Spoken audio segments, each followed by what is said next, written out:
Hello, welcome everyone. Today's session is going to be focused on Pulumi for .NET developers.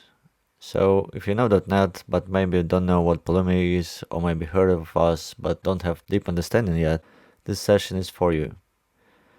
The session is not specific to any single cloud. I'm going to show several examples for AWS, Azure, and even Kubernetes. Very briefly about myself. My name is Mikhail Shilkov. I'm a software engineer at Pulumi, and my main focus for the last months was all things .NET. So if you happen to have any questions anytime, feel free to reach out to me on Twitter at Mikhail Shilkov or via the email mikhail@pulumi.com. Now, the agenda is simple. I'm going to start with a demo of how Pulumi works, how we can use .NET languages to define cloud resources. There will be a section with theory about desired state configuration tools and a brief comparison to other tools that you may already know. And then I'll go ahead and hammer down on why I think Pulumi and .NET are super awesome ideas. Yeah, I really do think so. Once again, the concept applies to any cloud of your choice. Okay, so what is Pulumi? Pulumi is a tool that allows you to manage cloud resources and hopefully makes this process as straightforward and reliable as possible. You can use .NET languages to define those resources. Actually, we support multiple runtimes, Node.js with Typescript or JavaScript, Python 3, Go, but today we'll focus entirely on .NET. So in terms of .NET, Pulumi runs on the latest .NET Core 3.1 and in all the languages C#, F#, and Visual Basic .NET. Pulumi is based on the idea of providers, so AWS has a provider, Azure has a provider, Google Cloud has one. In total, we have 40 providers currently, including smaller clouds like DigitalOcean and Cloudflare, or even things that are not exactly clouds. You can create and upload Docker images, Kubernetes resources, or even things like PostgreSQL tables or New Relic dashboards. Everything that has a notion of resource creation and has an API can become a Pulumi provider. By the way, everything that I'm showing you today is open source on GitHub and can be used for free. You can also create issues. We accept pull requests. For example, if you miss a provider that you really need, you could create your own and then maybe share it with the community. From here, I want to jump straight ahead to the first demo. In this demo, I will create and deploy a static website that would run on AWS as free. I'll start from scratch and will walk you through the workflow of Pulumi. So I started my command line. I created a new empty folder called AWS website. And now I have Pulumi CLI installed on my system, so I can use the command line interface to bootstrap a new project with Pulumi. I'm gonna go for Pulumi new, and then AWS C# is the name of the template that I want to use. I want to give my project a name here, and then accept all the defaults for stack name and region that I want to deploy to. And then Pulumi CLI creates several files on my disk and bootstraps my AWS C# project. I'm gonna go ahead and switch to the IDE to see what exactly was created. So now I switch to my IDE. I'm using JetBrains Rider in this case, but you could be using VS Code or Visual Studio if you prefer those. I have my project open that we just created, AWS website and it has 3 important files here that I want to show you. The first one is CSproj file, so the C# project file. You can see that's a typical Microsoft.NET SDK file, and it's a .NET Core console application, which runs on .NET Core 3.1, the latest one. And then automatically by Pulumi CLI, it got a reference to a NuGet package called pulumi.aws. That's what we're gonna use to define our resources. For the rest, it's pretty much a blank project now. Then there are 2 C# files. The first one is program.cs, so that's the entry point for our console application. It has a class program and a very simple static main method. All the method does is it just calls deployment run async here, and it passes the name of the stack, my stack class, that I'm going to show in a second.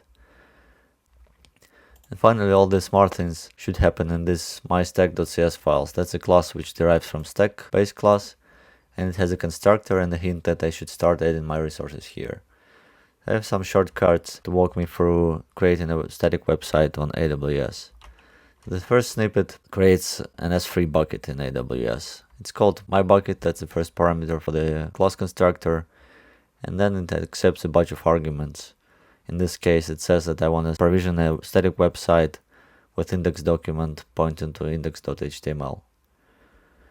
Then on my parent folder, I have a www root folder, which contains several files that I want to upload as my static website. So I'm in C# code, so I can do whatever I want here. In this case, I want to use the standard directory class to get the list of files in www root folder, and then iterate for that list of files and do something for each file.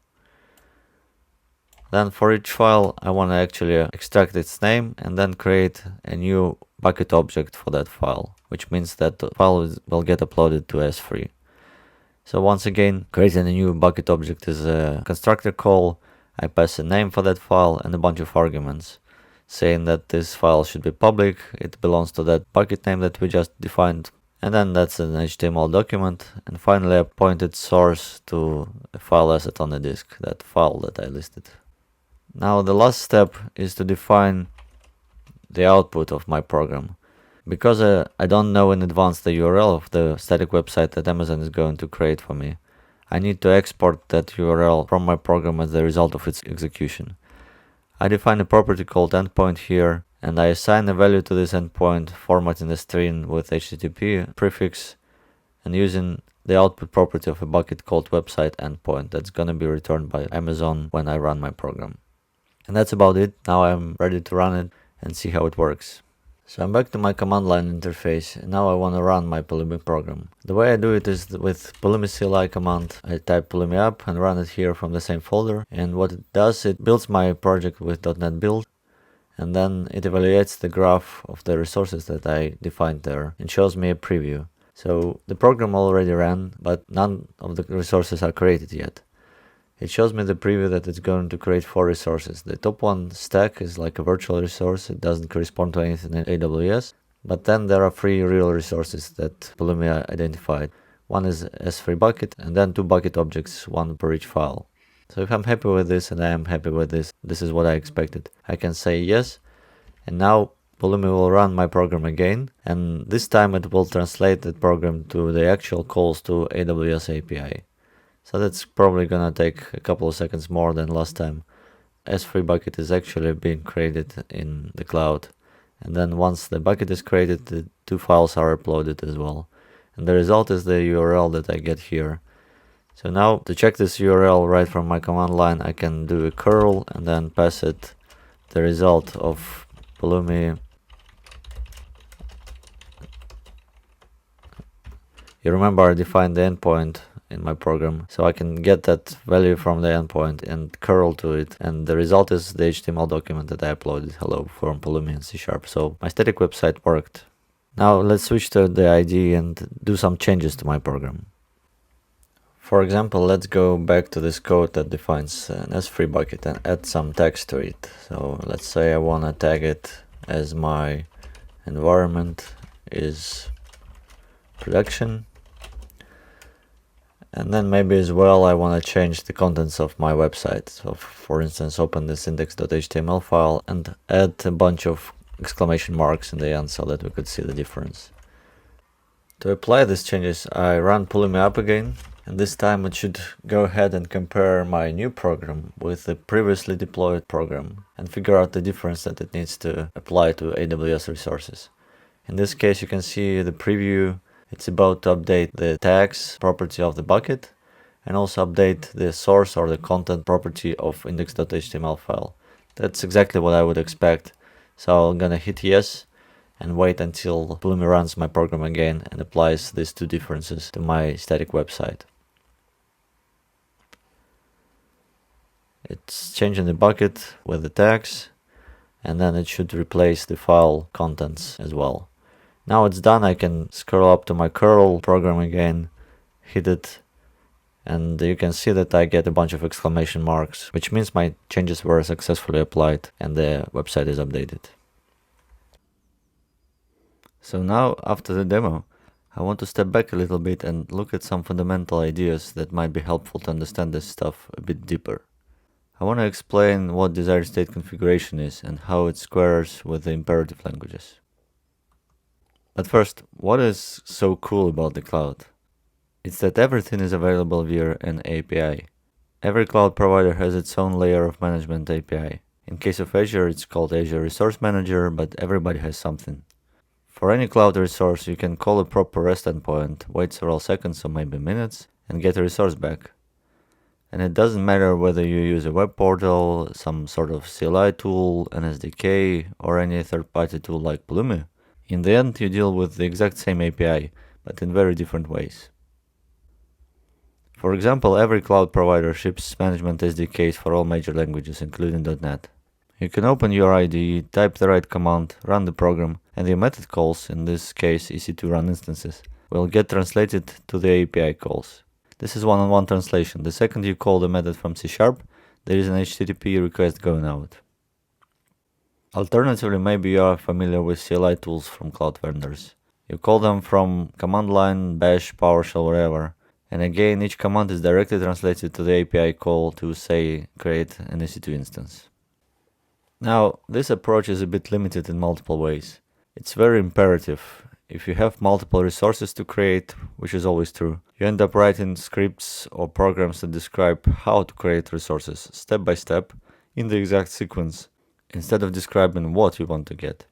Also, you probably have multiple environments like production, stage, and lab, and they exist for months or years. They are sort of similar, but at the same time different. You end up with many scripts with lots of built-in conditions and also update scripts that move the infrastructure from the previous state n to the state n+1. Maintaining all of that is hard. Finally, these scripts are super hard to make resilient. If they fail in the middle, you don't really know whether you can run it again to complete, or if it's just going to create some duplicate resources or fail with a new error. These things are really hard to test. So the industry has come up with a different idea. It's called desired state configuration. Instead of describing your steps, you always describe the target state, your goal. And then, for any possible current state of your environment, a tool will take care of transitioning it to the goal. So it's the tool that takes care of all the migrations. You focus on the desired state itself. A useful way to look at both of those states is think of them as graphs. The nodes here are resources, and the edges are dependencies between resources. Dependencies are crucial to figure out how to reconcile those two graphs, whether a node can be replaced, or what's the right order of execution, and so on. Now again, you can see this Pulumi snippet that I showed you before. It defines two resources, a resource group and a storage account. The most important idea of this whole presentation is to understand that this snippet still defines the desired state. When I run this code, it's not directly translated to API calls. Instead, it creates a definition of a graph. And that's what you were able to see in the preview during the demo. I can cancel and no resources are created. This picture should help explain how Pulumi works. It consists of several components. At the bottom there is a language host. That's a thing that is specific to each runtime, so there is a .NET host which knows how to call .NET build and get the result back. Then it executes your program and the result is that desired graph. The graph is then passed to the CLI, the engine. That's why we need the Pulumi CLI to run the deployment.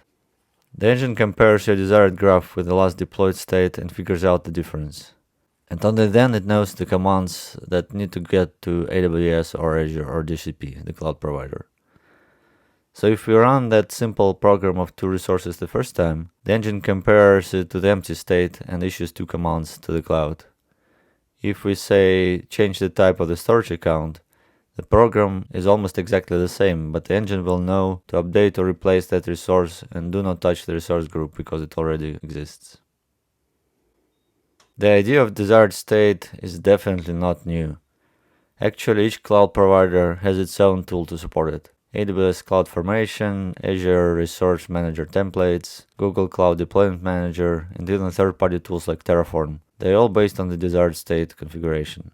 Also, they are similar in the sense that they use markup languages, YAML, JSON, HCL, to define the target state.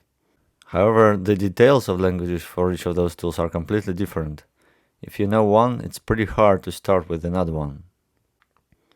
And broadly, creating cloud applications with markup is quite challenging. Each language basically starts with no tooling.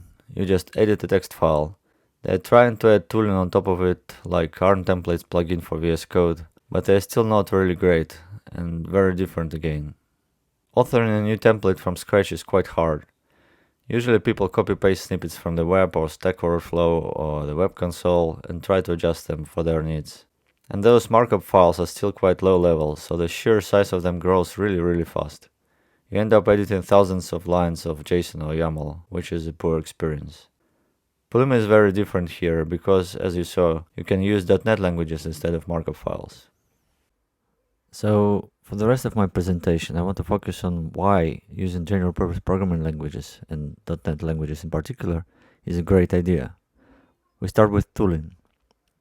If you are a .NET developer, or at least you know a .NET language like C# to some extent, you are probably already familiar with lots of the tools that I show on this slide. Pulumi runs on .NET Core 3.1, which is the latest cross-platform .NET runtime. You can run on Windows, macOS, or Linux, wherever there is a command line really. You can use your favorite editor or IDE, from Microsoft Visual Studio to VS Code to Rider from JetBrains, with all the power they built over many years of existence. Auto-completion with IntelliSense, refactoring with tools like ReSharper, linting, doc generation, everything is now available for infrastructure management code. If you want to turn some useful bits of your code into a reusable library, you can wrap it up into a NuGet package and share privately within your company or with the broader community publicly on the NuGet.org. And later today I'm going to show you even how to do unit testing with Pulumi and .NET. So I already showed you a couple examples of Pulumi code in C#.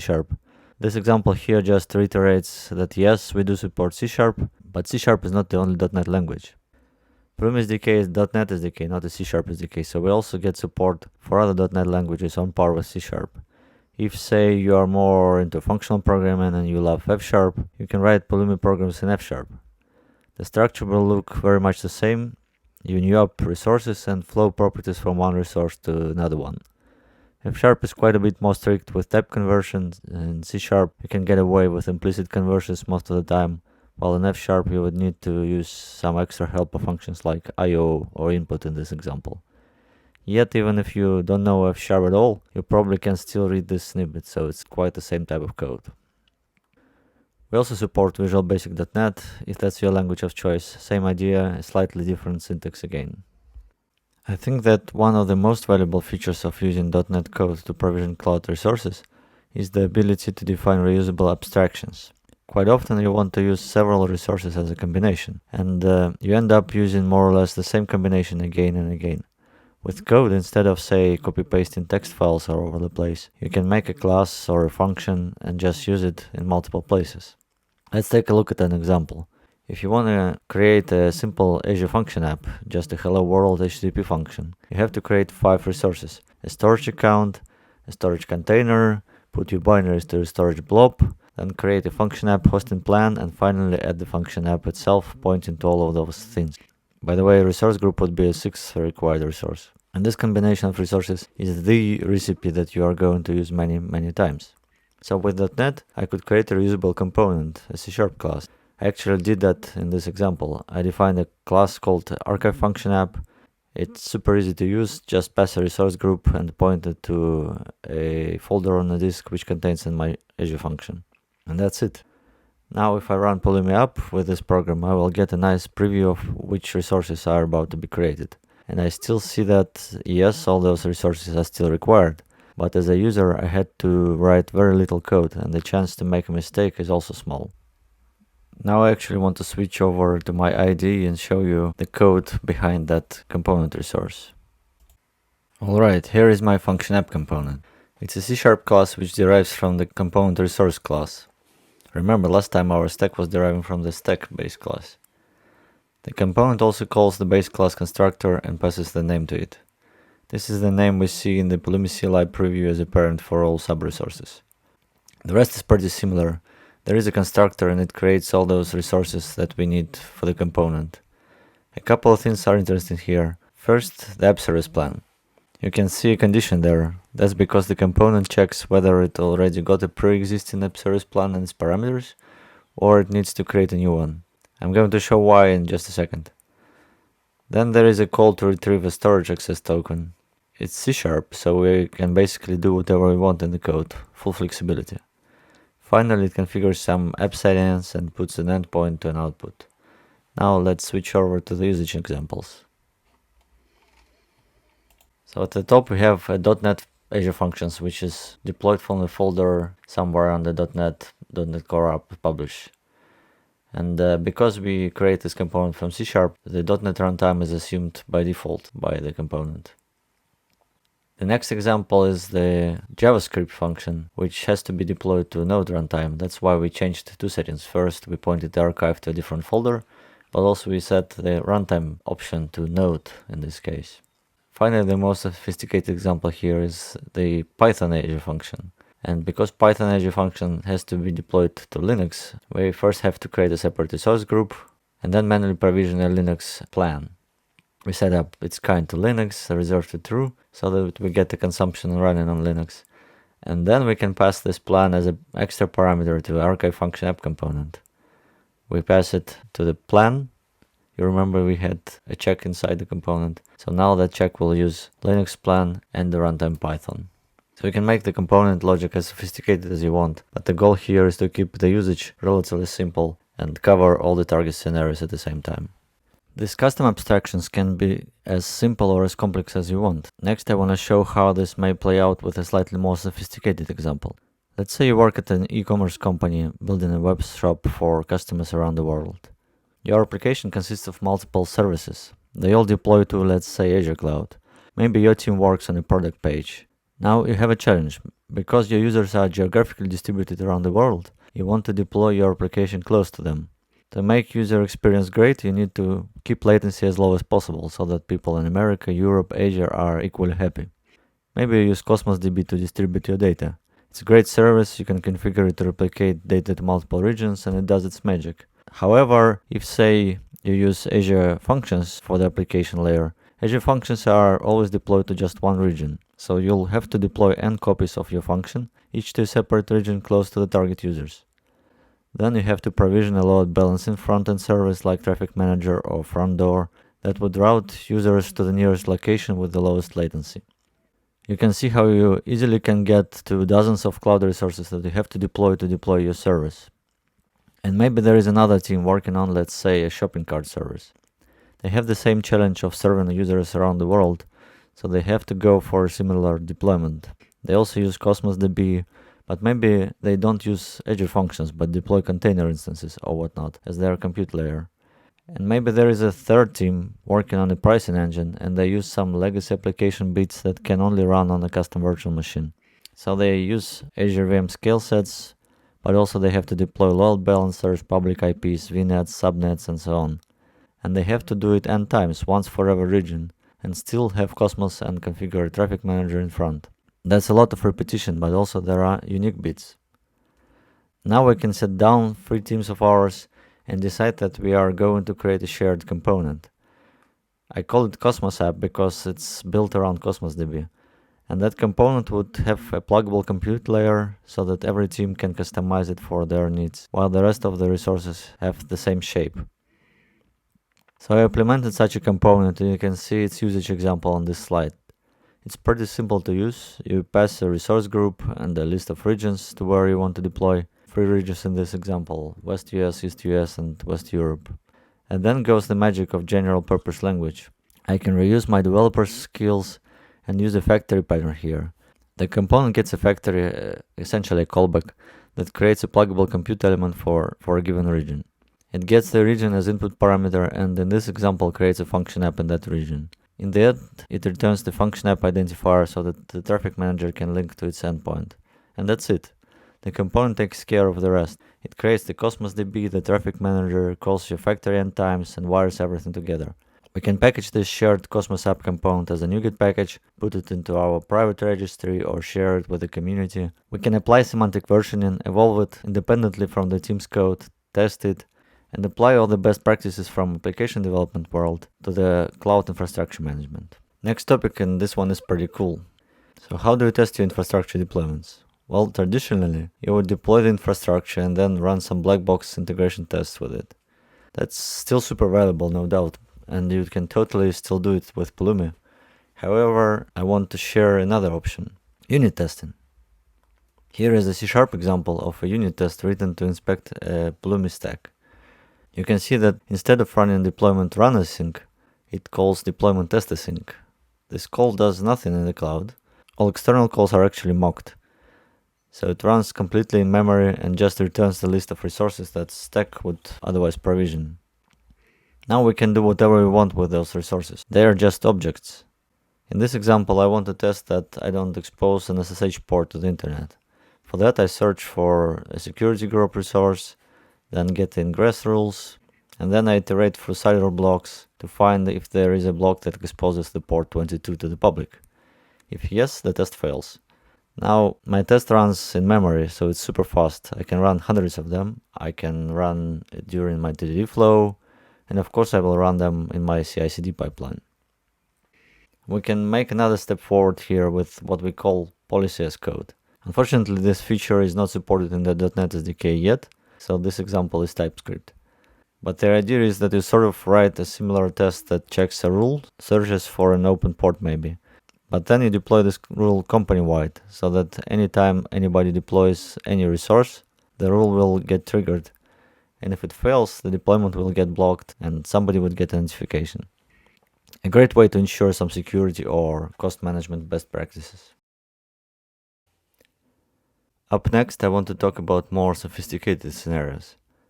I'm going to show a Kubernetes example, and also it's a good illustration of what a bigger project powered by Pulumi could look like. To take a step back for a second, as we see it, cloud applications are going through some evolution process. Early applications were mostly lift and shift, which means people would move their VMs from on-premises to the cloud. From there, more teams start to modernize the application, focus less on VMs, maybe use containers, and also manage cloud services. Applications on the right, sort of the future cloud, consist of much more components that interact to each other. The components are highly specialized and they utilize the full power of the cloud, which is great.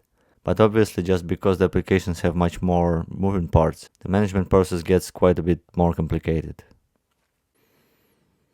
And there are multiple dimensions to this complexity.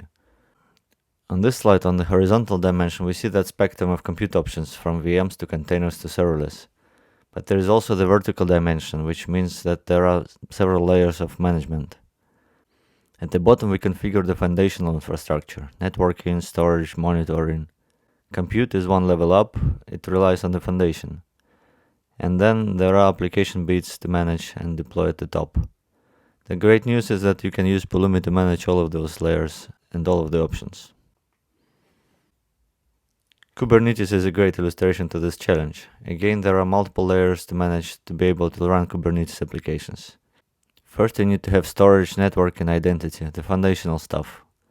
Then you need to create the cluster itself, maybe with EKS, AKS, or GKE. Then you probably also want to use some managed services, could be a managed NoSQL database or queues or whatnot. And finally, there would be multiple applications deployed to the cluster. You could create all those resources in one Pulumi program. Just reference several NuGet packages and define the right resources.